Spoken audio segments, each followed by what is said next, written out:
About politics, presidential assassinations, and war with Spain. And we're going to start out with a really interesting election, the election of 1876. There will never be another result of an election in American history like this one. This is a one-in-a-kind, unique election. I think you'll be very surprised how it came out. Really off the wall in comparison to elections we've talked about. Now, we got to kind of reiterate and go back a little bit. Who's the President of the United States now? We've been gone a week or so, and we talk about Native Americans. And hey, he had a lot of scandals in his administration. I gave you several of them that he had. Ulysses S. Grant. So he's a Republican, right? So considering all the scandals that went on during the Grant administration, and the loss at the Little Bighorn, which was a disaster for the American military, needless to say, the Republican Party was in a little bit of shambles. So the Democratic Party was very, very confident that they would win the election of 1876 because of the scandals surrounding Grant and his administration, and the fact you had the worst military loss in American history to Native Americans at Little Bighorn. So it was an interesting time in politics, and the Democrats couldn't have been sitting any prettier, really, when you think about it. Well, the Democrats chose Governor Samuel J. Tilden of New York as their presidential candidate. That's the man they chose to run. Samuel J. Tilden of New York. He was the governor. Very good politician. And the Republicans then countered with another governor, Governor Rutherford B. Hayes of Ohio, as their candidate. So you have two governors, sitting governors running for president. Democrats, Governor Samuel J. Tilden of New York. Republicans, Governor Rutherford B. Hayes of Ohio. Now this election, like I mentioned, the results of this election and what happened after the results is just unprecedented. First of all, we'll talk about the popular vote. In the popular vote, Governor Tilden, the Democratic candidate, defeated Governor Hayes, the Republican candidate, by about 250,000 popular votes. So again, concerning popular votes, Governor Tilden, the Democratic candidate, defeats Governor Hayes, the Republican candidate, by about 250,000 votes. But we all know what? What counts? Electoral votes. Well, in the Electoral College, Tilden also wins. 184 to 165. So Tilden also wins the electoral count. 184 to 165. So why wasn't he our president, Luke Mortimer? He won the popular vote and the electoral vote. Why is he not president? Why don't we know about President Samuel J. Tilden? Think about it. Think about the voting. Popular votes don't mean much, right? What about those electoral votes? What's that? He doesn't have majority. Matter of fact, here's the weird thing. He's only one vote short of majority. Only one. So Tilden doesn't win the election because he's one vote short of the majority of electoral votes he needs to win. One vote. So, kiddos, we should know this. What happens when no one gets 2/3 majority electoral votes? What happens then? We've talked about it 2 or 3 elections. Where does it go then? House. Goes to the House of Representatives, right? Goes to the House of Representatives. Pretty simple. Well, here's the problem. When they started delving into this, they found out that 4 states sent in 2 sets of returns, not the one they're supposed to. So whoever the electors were in those states sent 2 different sets of returns in to be counted on the electoral vote. Now that'd be okay, wouldn't it, Regan? If one of the states, by the way, that sent in 2 sets of returns was Louisiana. So that'd be okay if both sets said what? The same. If they both said the same, it probably wouldn't matter. But obviously they didn't send in the 2 sets that said the same thing. And there were 4 states that did that. Louisiana was a state that did that. Oregon was a state that sent in 2 sets of returns. Florida and South Carolina.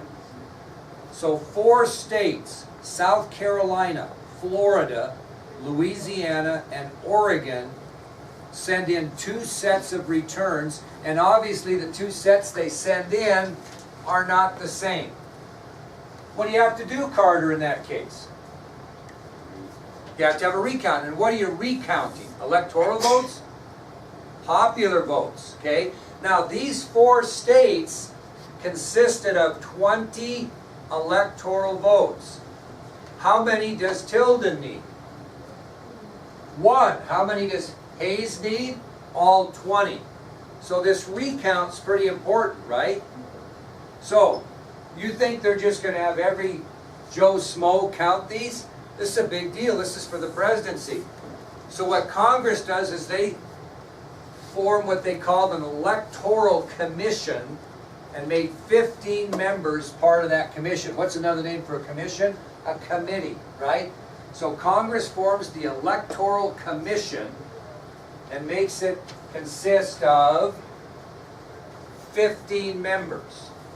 And what are these 15 members of the Electoral Commission going to do, Dylan?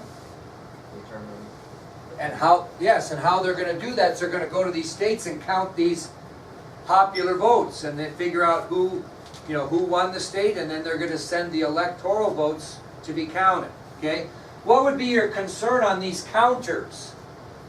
What need they be? What? Unbiased. Well, that's pretty difficult because you have political parties. But this is what they did. What 3 top government officials made up these 3? They had 15, and they had 5 of these, 5 of these, and 5 of these that made up this commission. What would they be? Government positions. What type of people were these 3 different 5s? Take a guess. What were they? Members of the Congress? Which both houses. Very good. So they picked 5 senators to be on this committee. 5 senators. They picked 5 senators. Of these 5 senators they picked, 3 were Republicans and 2 were Democrats. So they picked 5 senators. There's 15 total, but they picked 5 senators, United States senators, and then they made sure 3 were Republicans and 3 were Republicans and 2 were Democrats. Now, Daniel said that they picked members of the Congress. So they also picked 5 members of the House of Representatives. How do you think they shook out party-wise? 3 Democrats, 2. Very good. 3 Democrats, 2 Republicans. Keep it even. So you have 5 senators, 3 Republicans, 2 Democrats. You have 5 members of the House, 2 Republicans, 3 Democrats. Now it gets a little harder to figure out, although the other class picked this up. What other group? 5 what? Senators, members of the House, 5 what? It's a group of which we would have 5. I think you were going to say it. What? Judges. From where? Supreme Court. That's right. Supreme Court justices. Very good. 5. Now what are you thinking there in the back of your mind there, Aisha? So we got 5 and 5. 3, 2, 2, 3, 5. How are they going to split those up non-biased? Well, it just so happened they picked 2 Democrats and they picked 2 Republicans, and there was actually a member of the Supreme Court that had never put themselves with a political party. They were non-partisan. So you had 2 Republicans and 2 Democrats to keep it even, and then you actually had a Supreme Court justice, wouldn't happen today, that had no party affiliation. From the very start of his life, he never claimed a party. That justice's name was David Davis. David Davis was the nonpartisan Supreme Court justice on this committee. So is everything even, right? How many Republicans do we have? 7. How many Democrats do we have? 7. And a nonpartisan. Perfect. Problem occurs. Prior to the recount, Justice Davis gets elected to the United States Senate. And the justice that replaces him is a Republican. There's no more nonpartisan members in the Supreme Court. So Davis has got to be replaced, right? Well, when they replace him with a Republican, which upsets the balance of this committee. Do we have a little bit of a mess here? So, believe it or not, you know how they decide on the presidency? The Democrats and Republicans get together and make a deal. They bargain for the presidency. Now, what does a bargain mean, Sage? If I'm going to bargain with you about something, what? Yeah, you get something, and I get something. Well, you know what the Republicans got? What'd they get out of the bargain?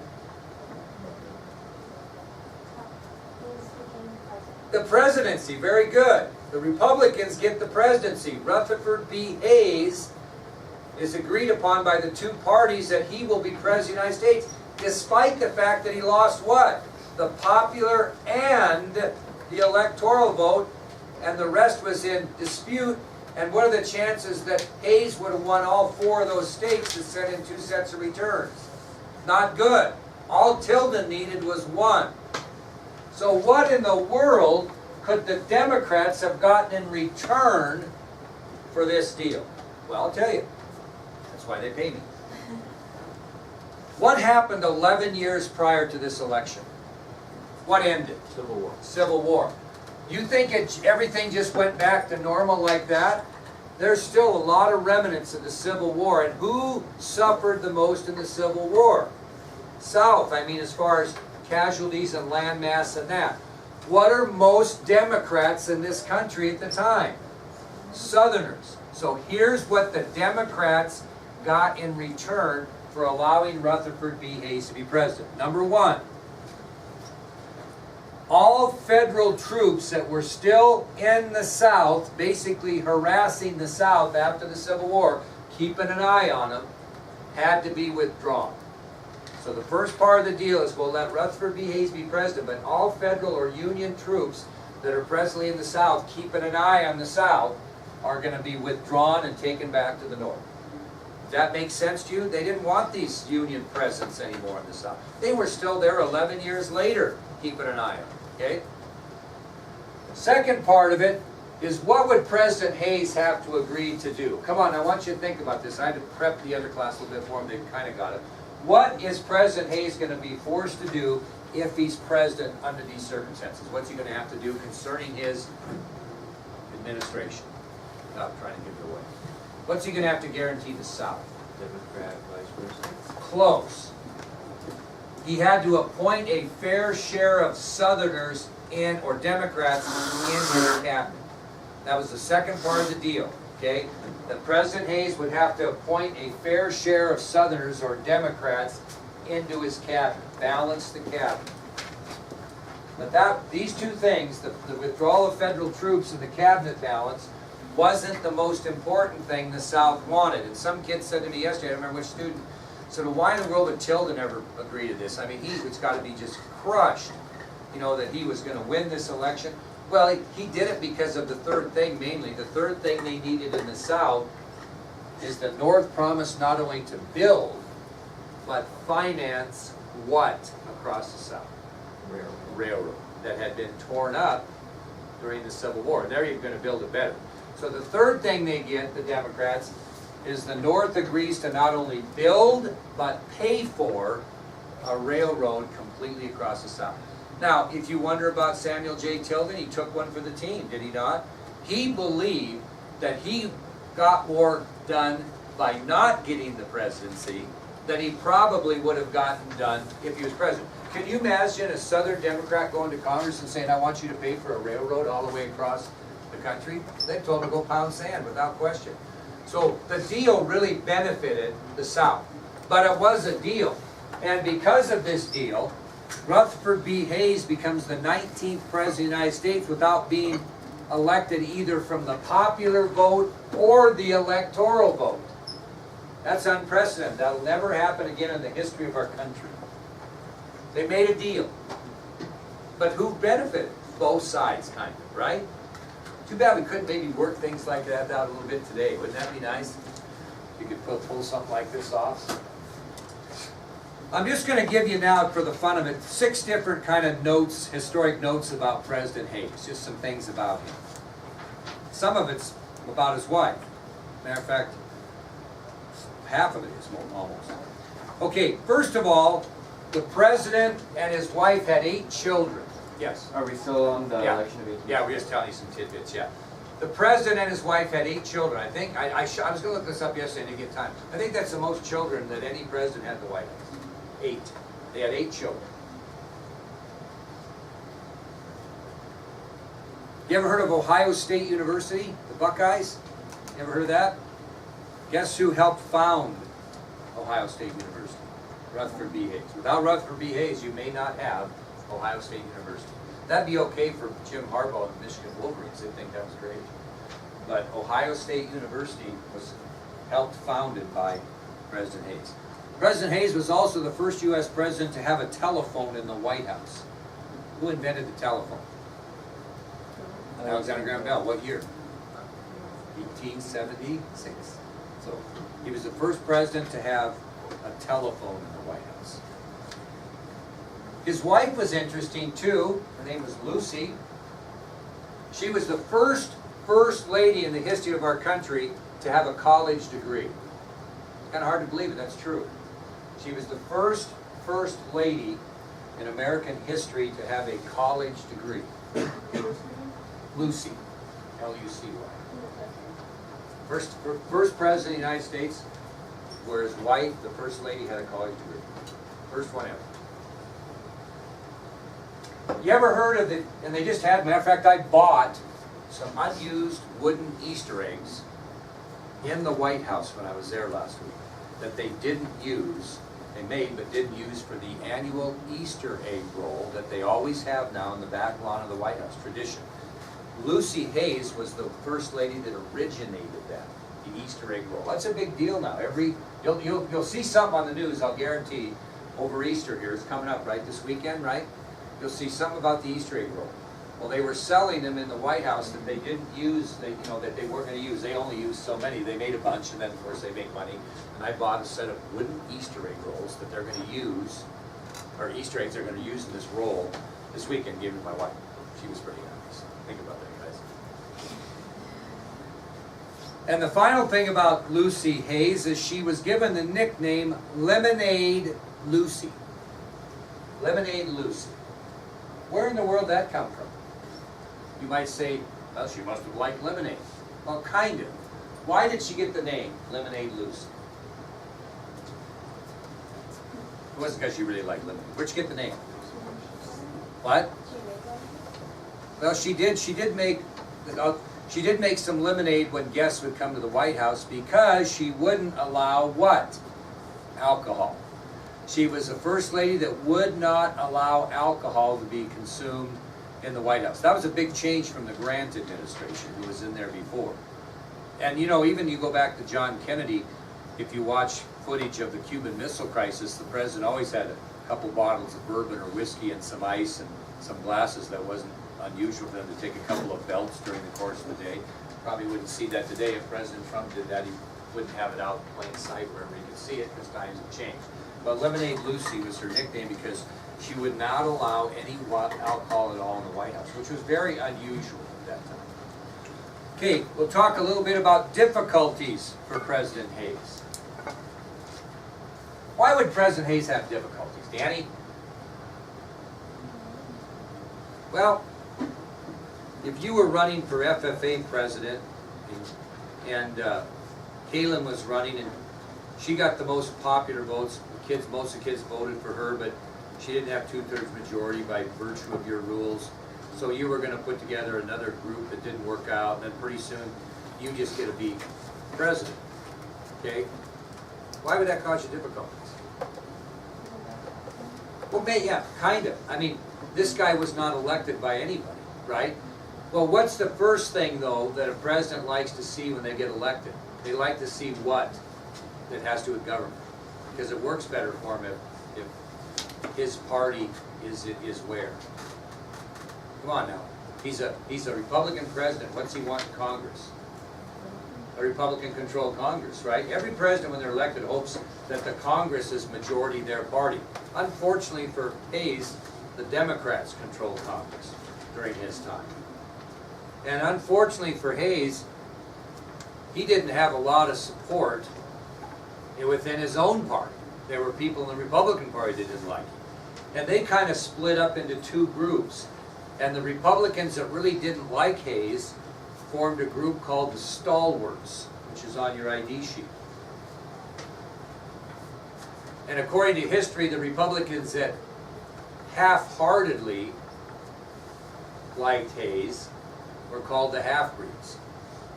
So the Stalwarts were Republicans that didn't like Hayes. The Stalwarts were Republicans that I would maybe say were a little bit two-faced. In other words, when Hayes was around, they acted like they liked him, but in the background, they didn't really like him. So he faced problems because he didn't have, obviously, the support of the Democratic Party, because he's a Republican. He didn't even have support of his own party. The ones that were against him, the Republicans against him, were called the Stalwarts. They even called him Granny Hayes. Why would they call him Granny Hayes? Because he was weak and he was older, he was fashion, and it was just a criticism. So the Stalwarts, who did not like Hayes, and again, remember they're Republicans, referred to him as Granny Hayes. Now the half-breeds, who half liked him, I guess, I mean they were two-faced, were led by James G. Blaine and John Sherman. They were the head of the half-breeds, and they'll come back into the picture in a minute. So what I mean that Hayes has difficulty, he doesn't have the support of the Democrats, obviously. He doesn't even really have the support of his own party. He's got half of them that don't like him, a fourth of them that are two-faced, and he probably has a fourth of the Republicans that maybe do support him. Does that make sense? So obviously he's going to have tremendous difficulties, and he's not going to get anything done during the 4 years he's in office. Just